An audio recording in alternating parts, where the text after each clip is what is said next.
Kesimpulannya, karma adalah bukan hukum yang biasa orang sebut hukum karma. Karma lebih simpelnya adalah pendidikan penting dalam kehidupan pribadi.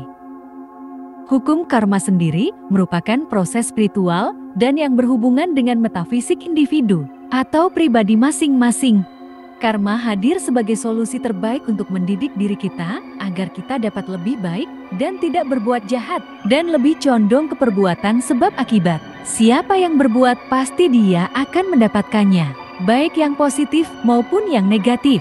Untuk mendapatkan karma yang baik, yang bisa dirasakan oleh seseorang di masa yang akan datang, maka orang tersebut berusaha semampu mungkin menjalankan ke-12 hukum karma tersebut. Seperti dalam sumber bacaan, The Law of Attraction, Being Happy Buddha. Apa sajakah ke-12 hukum tersebut? Apakah kita bisa melakukannya? Berikut 12 hukum tersebut. Pertama, hukum agung atau hukum sebab dan akibat. Untuk mendapatkan karma baik, maka seseorang harus bisa bersabar menahan ego dan nafsunya untuk tidak berbuat negatif, untuk menerima kebahagiaan dan kedamaian hatinya. Apa yang dia tabur itulah nanti yang ia dapatkan.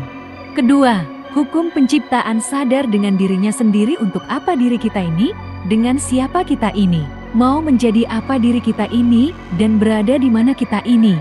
Tentunya tidak terjadi dengan sendirinya, ada campur tangan Tuhan yang menggerakkan ini semua, dan apapun keadaannya inilah diri kita. Kita harus bisa menjadi diri sendiri, tidak bergantung pada orang lain. Paling tidak, kita harus bisa membantu sesama dan menjaga alam semesta ini dengan baik. Ketiga, hukum kerendahan hati. Kita harus bisa menghindari negative thinking, apapun pemberian Tuhan kita terima dan patut kita syukuri, sambil berusaha untuk lebih baik lagi. Keempat, hukum pertumbuhan. Kita harus melatih diri untuk berubah, bukan orang lain. Kita harus sugestikan diri kita ini untuk berubah, agar jauh lebih baik lagi dengan niat yang tulus. Lambat laun pasti terlaksana dan terwujud. Pasti akan berubah baik mental maupun spiritual. Kelima, hukum tanggung jawab. Jika ada yang salah dalam hidup kita tidak boleh menyalahkan orang lain. Pastilah ada kesalahan pada diri kita. Intinya, kita harus berani bertanggung jawab atas kesalahan yang kita lakukan. Dan jika kita tidak berdaya, pasti akan menimpa kita sendiri. Keenam, hukum koneksi. Kita harus bisa hidup teratur. Mungkin ini dianggap sepele. Hidup teratur membantu diri kita untuk lebih fokus, mengerjakan sesuatu. Haruslah setiap langkah mengarah ke langkah berikutnya. Mengerjakan sesuatu dari pondasi sampai selesai, dari A sampai Z. Karena segala sesuatu di semesta ini terhubung dengan diri kita. Ketujuh, hukum fokus. Kita harus bisa memfokuskan diri kita kepada Tuhan Sang Pencipta alam semesta, mendekatkan diri kita kepada Sang Pencipta.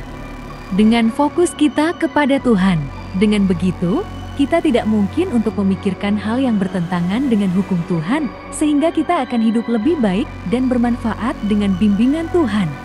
Kedelapan, hukum memberi dan keramahan. Jika seseorang percaya sesuatu itu benar, maka suatu saat dalam hidup mereka akan dipanggil untuk menunjukkan kebenaran itu. Artinya, barang siapa memberi dengan keikhlasan, maka alam semesta pun akan memperkaya batinnya dengan dimensi yang lebih besar. Kesembilan, hukum di sini dan sekarang. Jika sekarang ini kamu berada dalam kesusahan, kesulitan, atau sebaliknya sekarang ini kamu di sini dengan kesenangan dan kedamaian yang kamu rasakan, itulah proses perjalanan hidupmu di masa lalu, yang sekarang ini di tempat ini, yang sedang Anda jalani atau sedang menikmati hasilnya. Kesepuluh, hukum perubahan. Sejarah berulang dengan sendirinya, sampai kita mempelajari pelajaran yang kita butuhkan untuk mengubah jalan kita. Artinya kita harus merubah takdir kita dengan berbuat baik dan berusaha semaksimal mungkin. Kesebelas, hukum kesabaran dan penghargaan. Semua hadiah membutuhkan kerja keras awal. Imbalan dengan nilai yang langgeng membutuhkan kesabaran dan kerja keras yang gigih. Sukacita sejati datang dari melakukan apa yang seharusnya dilakukan dan mengetahui bahwa pahala akan datang pada waktunya sendiri. Artinya, niatkan semua kebaikan kita dengan ikhlas dan tidak mengharapkan pahala apapun. Pahala bukanlah urusan kita. Ke-12, hukum signifikansi dan inspirasi.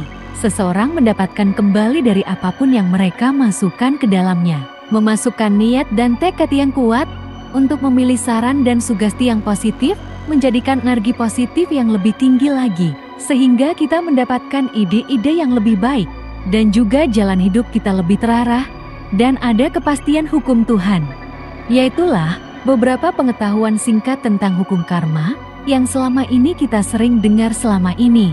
Mudah-mudahan bermanfaat bagi kita semua. Semoga kita mendapatkan karma baik dari perbuatan baik Anda di masa lalu, dan dijauhkan dari karma buruk atas kesalahan kita di masa lalu.